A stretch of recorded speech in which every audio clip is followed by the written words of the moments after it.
पिछले वीडियो में हम लोग प्रॉस्पेक्टस की definition, public offer, private placement, contents of the prospectus, registration of prospectus, ये सब बात किए।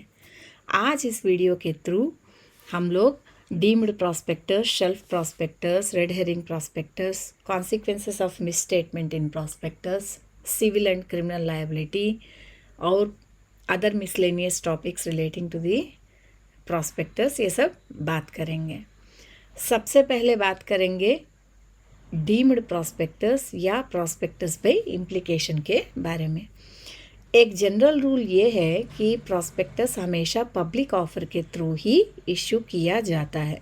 ये पब्लिक ऑफर का इनविटेशन या कंपनी पब्लिक को डायरेक्टली देती है या on behalf of the company और कोई जो ऑथराइज्ड है वो ये invitation for subscription of shares और डिवेंचर्स देते हैं। ये आपको सेक्शन 26 में दिया हुआ है। ये एक स्टैट्यूटरी रिक्वायरमेंट है एज पर general procedure for issuing of prospectus laid down in the companies act. लेकिन कंपनी इस जनरल प्रोसीजर से डिविएट कर सकती है कुछ सिचुएशन में। कैसे? कब? जब कंपनी अपने शेयर्स और डिवेंचर्स को पब्लिक को इशू हाउसेस के थ्रू ऑफर करती है तब। इशूइंग हाउस क्या होता है?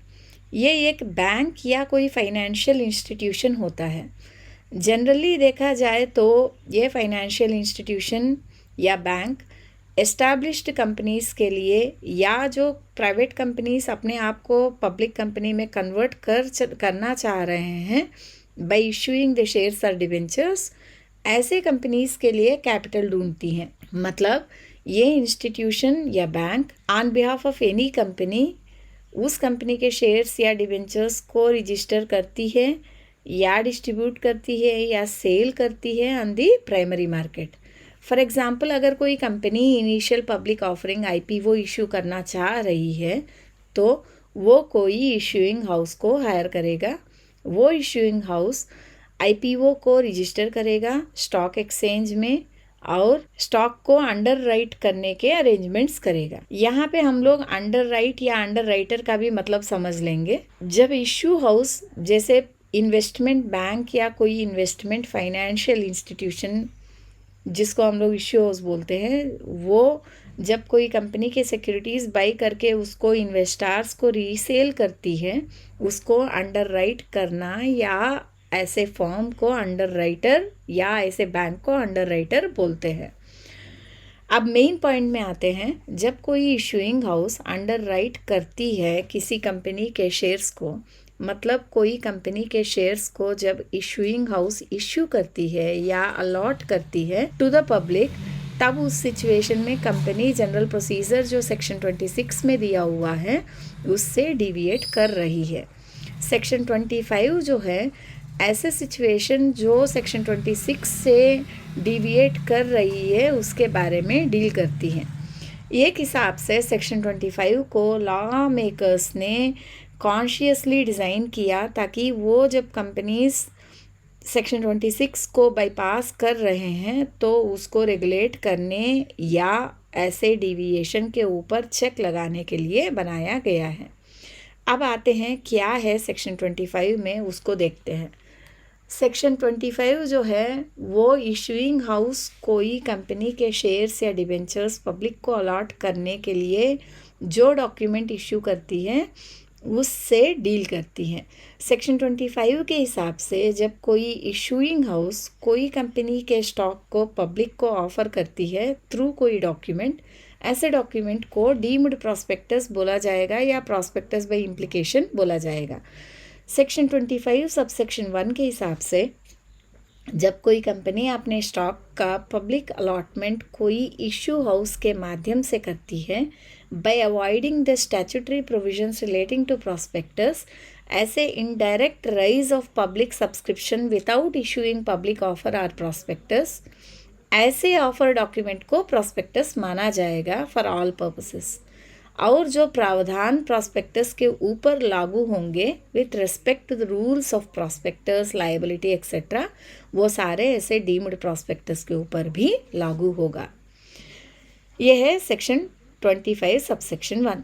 अब आते हैं सब सेक्शन 25 सबसेक्शन 2 के पास।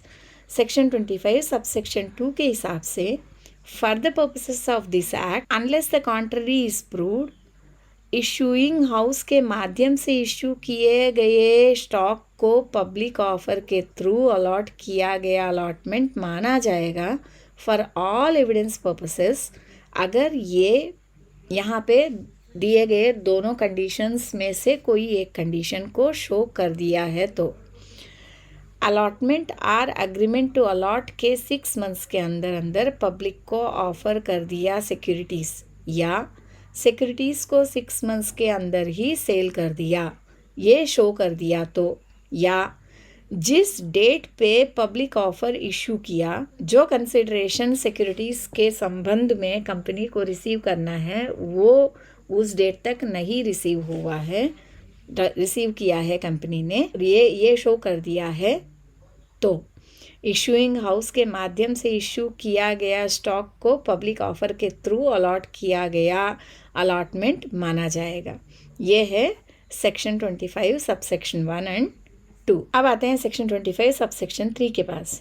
सेक्शन 25 सबसेक्शन 3 कुछ additional requirements relating to deemed prospectus impose करती है। सेक्शन 25 सबसेक्शन 3 के हिसाब से डीम्ड प्रॉस्पेक्टस में सेक्शन 26 में दिए गए कंडीशंस को स्टेट करने के अलावा कुछ और कंडीशंस भी स्टेट करना पड़ेगा। वो है फर्स्ट कंडीशन, अलॉटमेंट और एग्रीमेंट टू अलॉट के 6 मंथ्स के अंदर अंदर ही पब्लिक को ऑफर कर दिया सिक्योरिटीज़, या सिक्योरिटीज़ को 6 मंथ्स के अंदर अंदर ही सेल कर दिया, ये स्टेट करना पड़ेगा डीम्ड प्रॉस्पेक्टस में।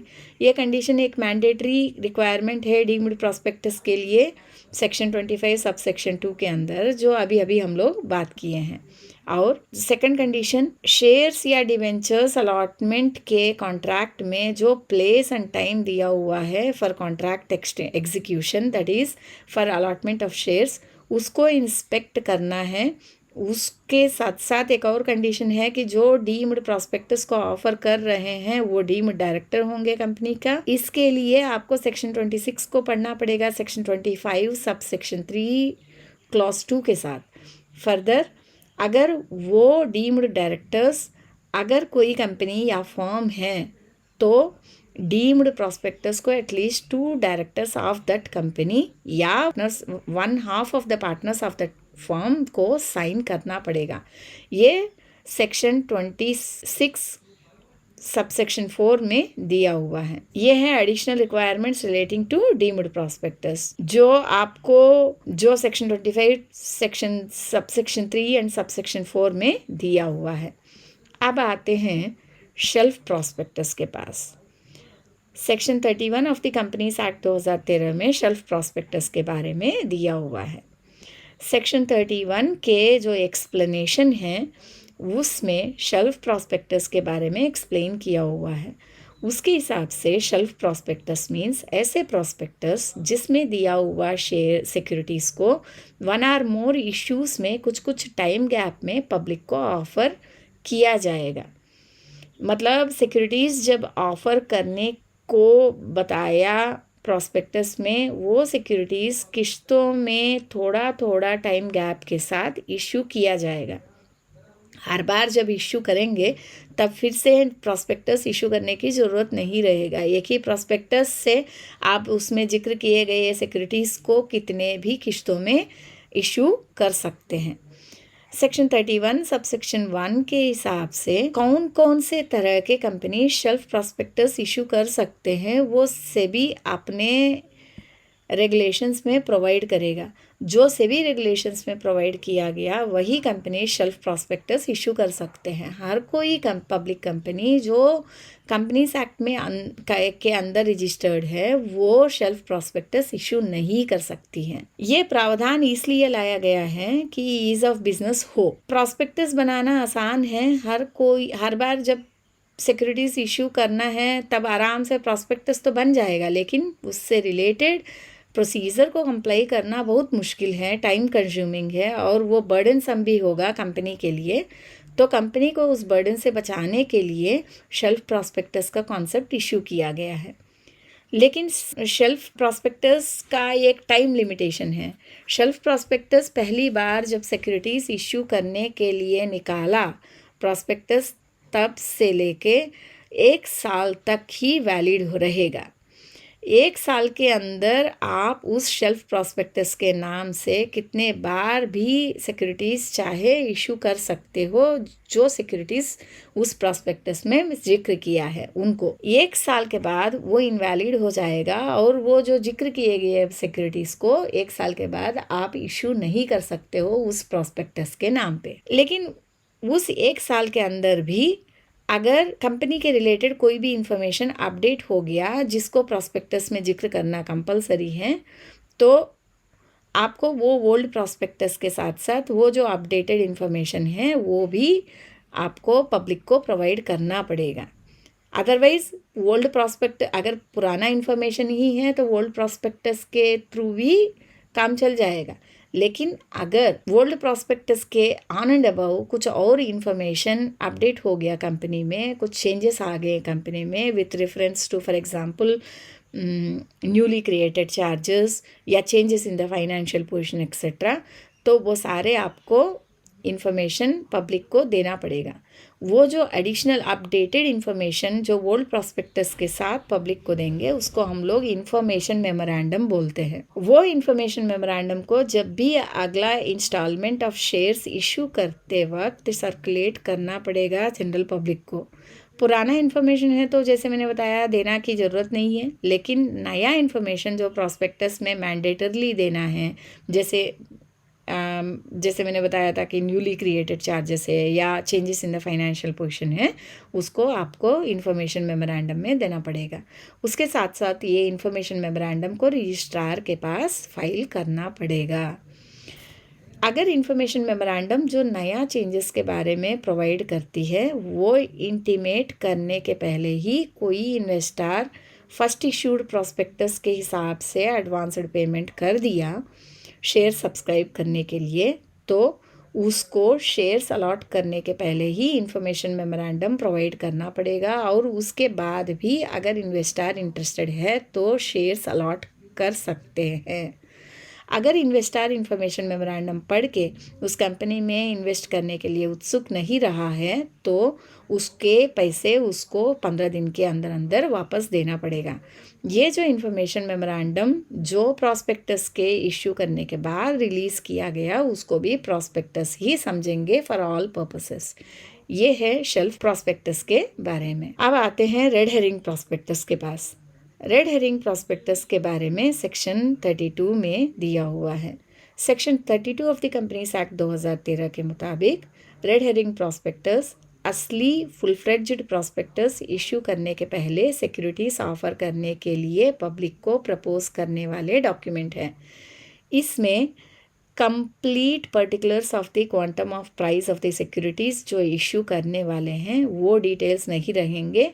बाकी सब डिटेल्स जो नॉर्मली एक प्रॉस्पेक्टस में होना है वो सारे होंगे। ये असली प्रॉस्पेक्टस जो पब्लिक ऑफर के थ्रू इशू करते हैं उससे पहले इशू करने वाले प्रपोजल डॉक्यूमेंट है कि हम सिक्योरिटीज़ इशू करने वाले हैं और हमारे डिटेल्स ये हैं करके पब्लिक को आने वाले पब्लिक ऑफर फॉर सब्सक्रिप्शन के बारे में ऐलान करने वाला डॉक्यूमेंट। इन सिंपल सेंस ये एक फुल प्रॉस्पेक्टस के जगह रेड हेरिंग प्रॉस्पेक्टस को इशू करेंगे पब्लिक को, और वही रेड हेरिंग प्रॉस्पेक्टस को ही रजिस्ट्रार के पास भी सबमिट करेंगे। जब पब्लिक ऑफर क्लोज हो जाएगा तब रजिस्ट्रार के पास और सेबी के पास फुल फ्लेड्ज्ड प्रॉस्पेक्टस सबमिट किया जाएगा। रेड हेरिंग प्रॉस्पेक्टस को भी रजिस्ट्रार के पास फाइल करना पड़ेगा सब्सक्रिप्शन लिस्ट और ऑफर ओपन करने के एटलीस्ट 3 दिन के पहले। रेड हेरिंग प्रॉस्पेक्टस में जो इन्फॉर्मेशन पब्लिक को दिया गया है उसके मामले में कंपनी के ऊपर उतना ही ऑब्लिगेशन रहेगा जो प्रॉस्पेक्टस में दिया गया इन्फॉर्मेशन के तरफ है। दोनों डॉक्यूमेंट्स में जो इन्फॉर्मेशन दिया गया है उसके प्रति समान ऑब्लिगेशन रहेगा कंपनी के ऊपर। ऐसे नहीं कि रेड हेरिंग प्रॉस्पेक्टस के लिए अलग ऑब्लिगेशन और असली प्रॉस्पेक्टस के प्रति अलग ऑब्लिगेशन, दोनों के प्रति कंपनी का समान बाध्यता रहेगा। अगर रेड हेरिंग प्रॉस्पेक्टस में दिए गए इन्फॉर्मेशन और असली प्रॉस्पेक्टस में दिए गए इन्फॉर्मेशन में कुछ बदलावट है तो प्रॉस्पेक्टस में उस डिफरेंस को हाईलाइट करना पड़ेगा, वो वेरिएशन को क्लियरली मेंशन करना पड़ेगा प्रॉस्पेक्टस में। ऑफर ऑफ सिक्योरिटीज़ क्लोज करने के बाद, जैसे मैंने पहले बताया कि जो असला प्रॉस्पेक्टस है उसको रजिस्ट्रार के पास और सेबी के पास फाइल किया जाएगा विद द फॉलोइंग डिटेल्स। वो क्या है? कंपनी का टोटल कैपिटल जो डेट के द्वारा या शेयर कैपिटल के द्वारा रेस किया हुआ उसका डिटेल्स देना पड़ेगा, closing price of the securities देना पड़ेगा, और कोई डॉक्यूमेंट्स डिटेल्स जो रेड हेरिंग प्रॉस्पेक्टस में इंक्लूडेड नहीं है और सेक्शन 26 के हिसाब से प्रॉस्पेक्टस में इंक्लूड करना मैंडेटरी है, उस इंफॉर्मेशन को भी देना पड़ेगा। यह है रेड हेरिंग प्रॉस्पेक्टस के बारे में। अब आते हैं misstatement in a prospectus and their consequences के पास। प्रॉस्पेक्टस में चाहे वो असली प्रॉस्पेक्टस हो, डीम्ड प्रॉस्पेक्टस हो, शेल्फ प्रॉस्पेक्टस हो या रेड हेरिंग प्रॉस्पेक्टस हो, अगर कोई भी डॉक्यूमेंट जिसको प्रॉस्पेक्टस बोला जा सकता है उसमें कोई गलत स्टेटमेंट या गलत इन्फॉर्मेशन है, तो या जो इन्फॉर्मेशन मैंडेटरी है वो नहीं दिया है या इम्पॉर्टेंट इन्फॉर्मेशन ओमिट कर दिया है, तो सिविल और क्रिमिनल लायबिलिटीज़ कंपनी के ऊपर लागू हो जाएंगे।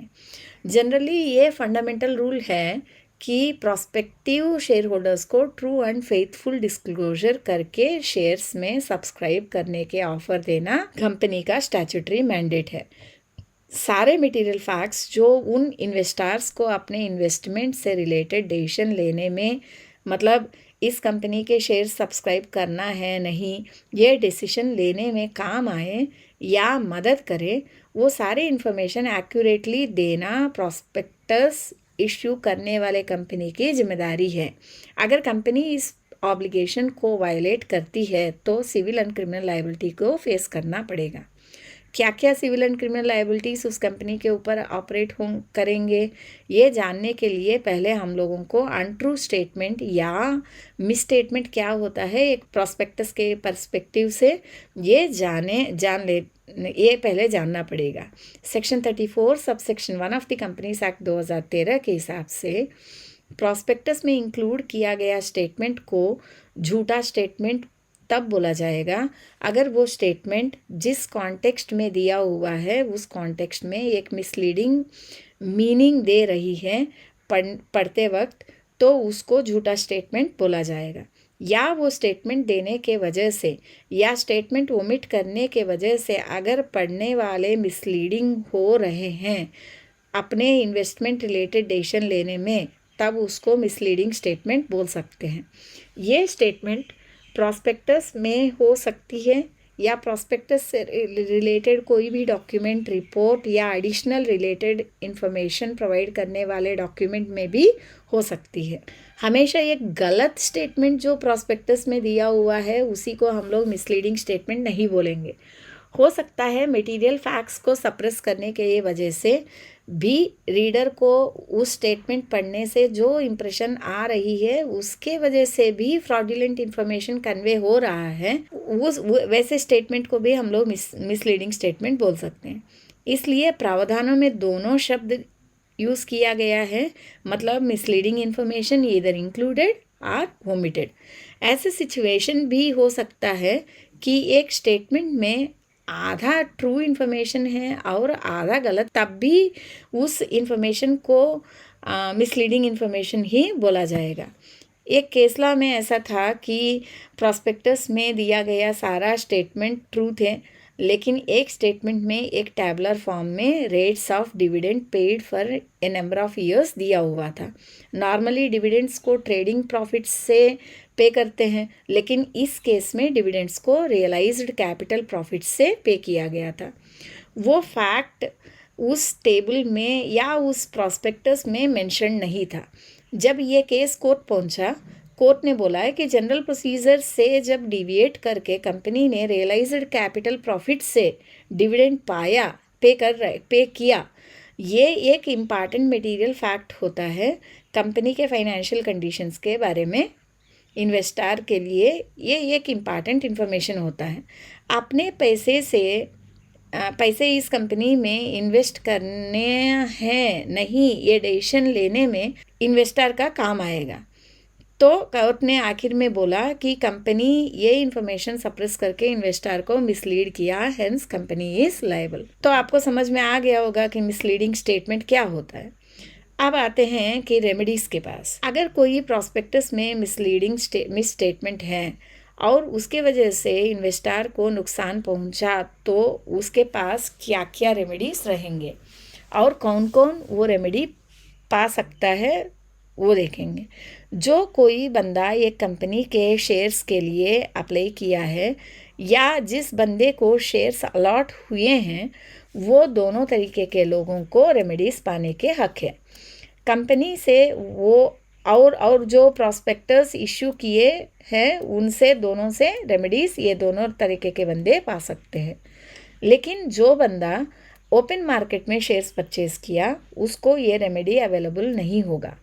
लेकिन अगर प्रॉस्पेक्टस ऐसे इश्यू किया जिसका मकसद है ओपन मार्केट में शेयर्स बाई करने वाले को अट्रैक्ट करना और वो प्रॉस्पेक्टस में झूठा स्टेटमेंट या मिसलीडिंग स्टेटमेंट हो, तो तब वो जो बंदा ओपन मार्केट में शेयर्स परचेस किया वो कंपनीज एक्ट 2013 में दिए गए रेमेडीज अवेल कर सकता है। तो जनरली तो ओपन मार्केट में जो शेयर्स परचेस करता है उसको ये रेमेडीज अवेलेबल नहीं होंगे। लेकिन अगर वो ओपन मार्केट में शेयर्स परचेस करने वाला बंदा को टारगेट करके मिसलीडिंग स्टेटमेंट प्रॉस्पेक्टस बनाया गया है और उसको पढ़ के वो ओपन मार्केट में उस कंपनी के शेयर्स परचेस किया, तो ऐसे बंदों को भी ये रेमेडीज़ अवेलेबल रहेंगे। ये रेमेडीज़ को कुछ सिद्धांतों के आधार पे बनाया गया है। वो है, पहला सिद्धांत, हर कोई आदमी अपने कारनामों के लिए रिस्पॉन्सिबल होगा जब उसके कारनामे दूसरे को चोट पहुंचाता है। तो दूसरा सिद्धांत यह है कि हर कोई आदमी अपने कारनामों के लिए रिस्पॉन्सिबल होगा जब उसके कारनामों के वजह से या उस व्यक्ति के कारनामों के भरोसे में जब तीसरा पार्टी या पर्सन एक्ट कर रहा है और उसको नुकसान झेलना पड़ा तो। लेकिन इसमें यह कंडीशन है कि पहला व्यक्ति का कारनाम का मकसद वो तीसरे व्यक्ति को हानि पहुंचाना या होना चाहिए। तीसरा सिद्धांत, नुकसान जो हुआ वो इमीडिएट होना चाहिए, दूरस्थ परिणाम नहीं होना चाहिए। ये तीनों सिद्धांतों के आधार पे ही ये रेमेडीज को बनाया गया है। अब आते हैं लायबिलिटी के पास। जैसे मैंने पहले ही बताया कि प्रॉस्पेक्टस में किए गए मिसरिप्रेजेंटेशन के वजह से किसी को नुकसान पहुंचा तो कंपनी या प्रॉस्पेक्टस इशू करने वाले पर सिविल और क्रिमिनल लायबिलिटी होंगे। पहले क्या क्या सिविल लायबिलिटीज़ होंगे वो देखते हैं। सेक्शन 35 सबसेक्शन 1 बताता है कि जब कोई प्रॉस्पेक्टस में दिए गए मिसरिप्रेजेंटेशन के वजह से इंजरी सफ़र किया या लॉस या डैमेज सफ़र किया है तो उसको वो प्रॉस्पेक्टस इशू करने वाले कंपनी और हर कोई व्यक्ति जो उस कंपनी का डायरेक्टर है, प्रॉस्पेक्टस इशू करते वक्त वो हर कोई व्यक्ति जो अपने को ऑथराइज़ किया कि उसका नाम एज ए डायरेक्टर प्रॉस्पेक्टस में मेंशन किया जाए, वो व्यक्ति या जो व्यक्ति प्रॉस्पेक्टस इशू करने के समय पे कंपनी के डायरेक्टर होने के लिए एग्री किया, either at the time of the issuing of the prospectus or immediately after the issue of prospectus or at a later point of time, वो व्यक्ति और जो व्यक्ति कंपनी का प्रमोटर है वो और जो व्यक्ति जिसने प्रॉस्पेक्टस इशू करने के मैटर को ऑथराइज किया वो, और सेक्शन 26 सबसेक्शन 5 में मेंशन किया गया एक्सपर्ट, मतलब chartered accountant, company secretary etcetera, वो ये सारे या इनमें से कुछ लोग जो जिम्मेदार होंगे प्रॉस्पेक्टस के लिए, उन सब को कंपनी के साथ साथ पनिशमेंट मिलेगा अंडर सेक्शन 36। ये सारे लायबल होंगे उस व्यक्ति जिसने डैमेज या लॉस सफ़र किया हो उसको कॉम्पेंसेशन पे करने में। फर्दर सेक्शन 36 ये भी प्रोवाइड करती है कि अगर इनमें से कोई फ्रॉड्यूलेंटली किसी पर्सन को इंड्यूस करते हैं कंपनी में मनी इन्वेस्ट करने, तो तब भी वो लोग उस व्यक्ति को कॉम्पेंसेट करना पड़ेगा towards the loss suffered by him. इसके बारे में कुछ टॉपिक्स डील करने के बाद बात करते हैं इसी वीडियो में। यह है सिविल लायबिलिटी के बारे में। सिविल लायबिलिटी अवॉइड करने में क्या क्या डिफेंस काम आते हैं वो देखते हैं। अगर वो जो व्यक्ति का मेंशन किया गया जिसके ऊपर लायबिलिटी आ गया, वो अगर प्रूव कर देगा कि उसने कंपनी के डायरेक्टर बनने के कंसेंट जो दिया वो प्रॉस्पेक्टस इशू करने के पहले ही विड्रॉ कर लिया, ये प्रूव करने से वो सिविल लायबिलिटी से छुटकारा पा सकता है। अगर वो व्यक्ति ये प्रूव कर किया कि प्रॉस्पेक्टस उसके अथॉरिटी या कंसेंट के बिना इशू किया गया, वो उसको लायबिलिटी से छुटकारा मिलेगा। फिर अगर वो व्यक्ति ये प्रूव कर देगा कि प्रॉस्पेक्टस उसके अथॉरिटी या कंसेंट या नॉलेज के बिना इशू हुआ और उसने रीज़नेबल टाइम पीरियड के अंदर पब्लिक नोटिस दे दिया कि प्रॉस्पेक्टस उसके कंसेंट या नॉलेज के बिना इशू हुआ है, तो उसके ऊपर कोई सिविल लायबिलिटी नहीं आएगा। और अगर वो व्यक्ति ये प्रूव कर देगा कि एक्सपर्ट के रिपोर्ट के आधार पे ही प्रॉस्पेक्टस बनाया गया और मिस स्टेटमेंट पूरा एक्सपर्ट के रिपोर्ट के वजह से है, और एक्सपर्ट ना होने के वजह से ये व्यक्ति जिसके ऊपर एलिगेशन आया वो एक्सपर्ट ना होने के वजह से वो एक्सपर्ट के ओपिनियन को करेक्ट और फेयर तरीके से एवेल्युएट नहीं कर पाया, और इसके वजह से वो उस एक्सपर्ट के ओपिनियन को ही राइट मान के प्रॉस्पेक्टस में इनकॉर्पोरेट किया और एक्सपर्ट की काबिलियत के भरोसे में वो एक्ट किया। एटलीस्ट प्रॉस्पेक्टस इशू करने तक ये एक्सपर्ट के भरोसे में ही काम कर रहा है, ये अगर प्रूव कर देगा तो सिविल लायबिलिटी से छुटकारा पा सकता है। अगर ऐसे प्रूव नहीं किया तो हर कोई व्यक्ति जो प्रॉस्पेक्टस से रिलेटेड है पर्सनली लायबल होगा। उनको हर कोई व्यक्ति को जिसको नुकसान पहुंचा विदाउट एनी लिमिटेशन, ये सेक्शन 35 सब सेक्शन 3 में दिया हुआ है कि वो सारे जिनको नुकसान पहुंचा उन सबको कॉम्पेंसेट करना पड़ेगा।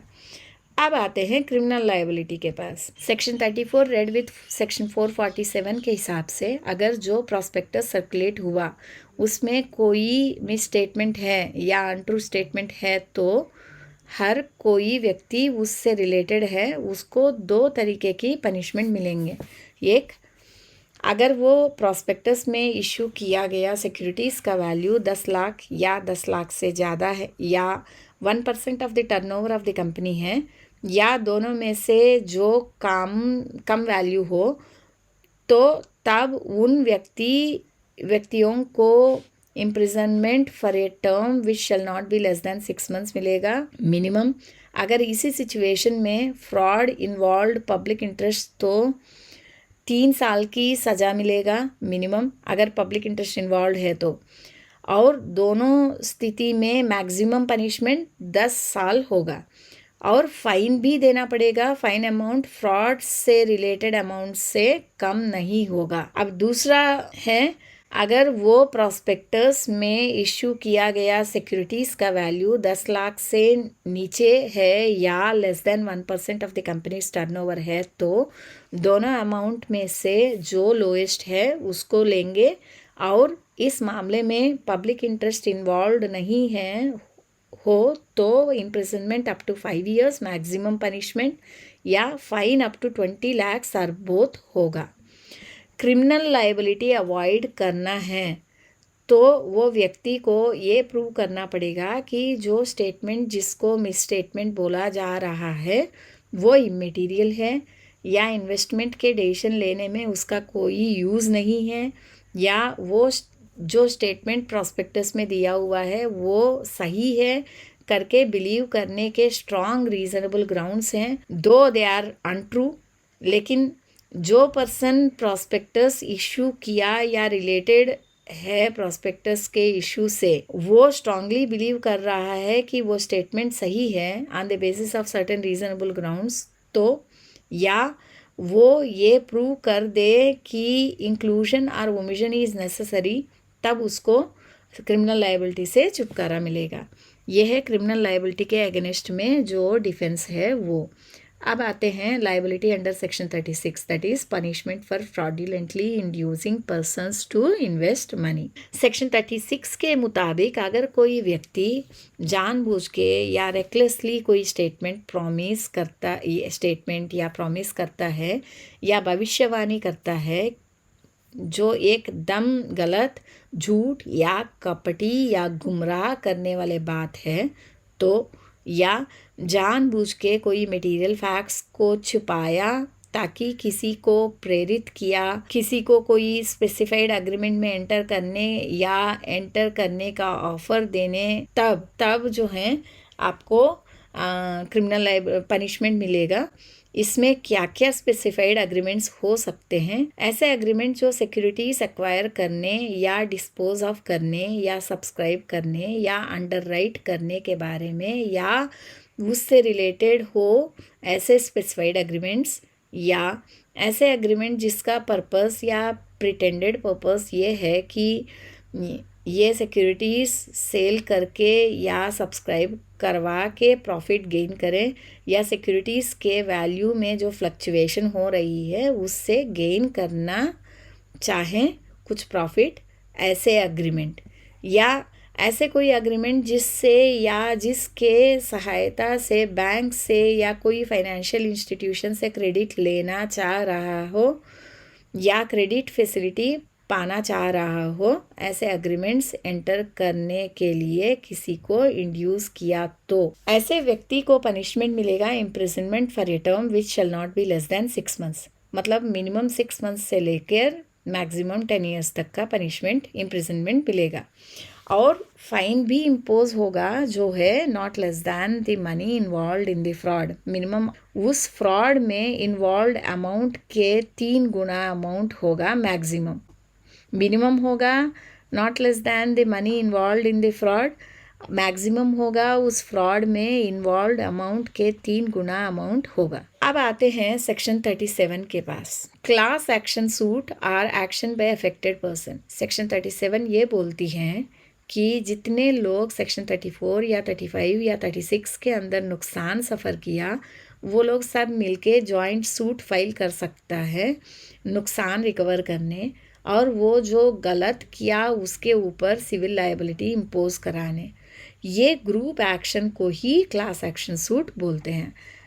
अब आते हैं सेक्शन 38 के पास। सेक्शन 38 ये बताती है कि जो कोई भी व्यक्ति सिक्योरिटीज एक्वायर करने या सब्सक्राइब करने के लिए किसी भी कंपनी को फिक्टिशियस नेम मतलब काल्पनिक नाम से एप्लीकेशन देता है या किसी और को ऐसे काल्पनिक नाम से एप्लीकेशन देने को उकसाता है, तो या मल्टीपल एप्लीकेशन डिफरेंट नेम्स के साथ या डिफरेंट नेम या सरनेम के कॉम्बिनेशंस के साथ देता है, या किसी और को ऐसे काल्पनिक नाम से एप्लीकेशन देने को उकसाता है, तो या कोई कंपनी को उकसाता है डायरेक्टली और इनडायरेक्टली कि उसके या किसी और के काल्पनिक नाम पे सिक्योरिटीज अलॉट करने या रजिस्टर करने या ट्रांसफ़र करने, तो ऐसे व्यक्ति को अपने गलत कारनामों के पनिशमेंट के तहत imprisonment for a term which shall not be less than 6 months minimum